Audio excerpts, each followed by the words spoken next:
L'émission En aparté s'est imposée comme l'une des meilleures du paysage audiovisuel français, PAF, pour obtenir des confessions de la part des célébrités de tous horizons.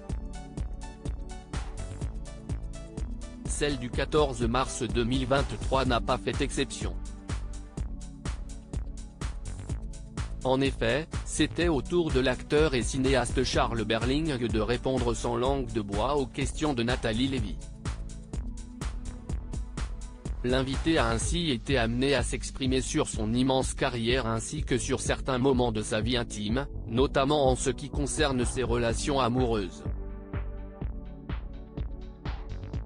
Comme par hasard, les homophobes sont souvent des gens qui sont attirés par l'homosexualité, qui sont eux-mêmes homosexuels, débute-t-il, avant d'évoquer la question du genre.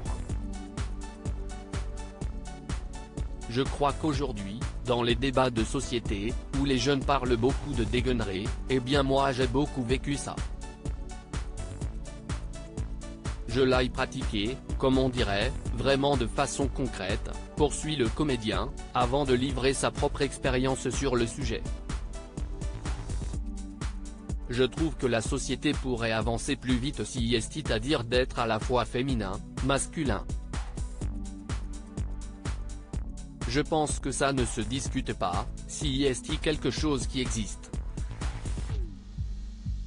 Un sexe, ça se déplace pendant la vie. Moi j'ai eu une période homosexuelle, et puis maintenant je ne le suis plus, confesse Charles Berling, avant que son interlocutrice souligne le fait qu'il est relativement isolé sur cette notion, à savoir s'exprimer publiquement sur la question du « non-genre ». Je trouve que la société pourrait avancer plus vite. Mais j'ai le sentiment que les jeunes font quand même beaucoup pour que cela avance, déplore-t-il ainsi. Une prise de parole touchante et pleine de franchise. Cependant, ce n'est pas la première fois qu'il tient ce discours puisqu'il avait déjà avoué en 2011 avoir eu des relations homosexuelles, sans pour autant vouloir être catégorisé comme gay, hétérosexuel ou bisexuel. Aujourd'hui, le cinéaste admet sa préférence pour les femmes.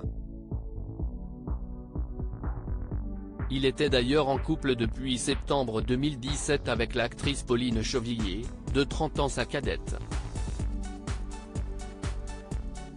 Une idylle qui aurait pris fin en début d'année selon plusieurs sources concordantes.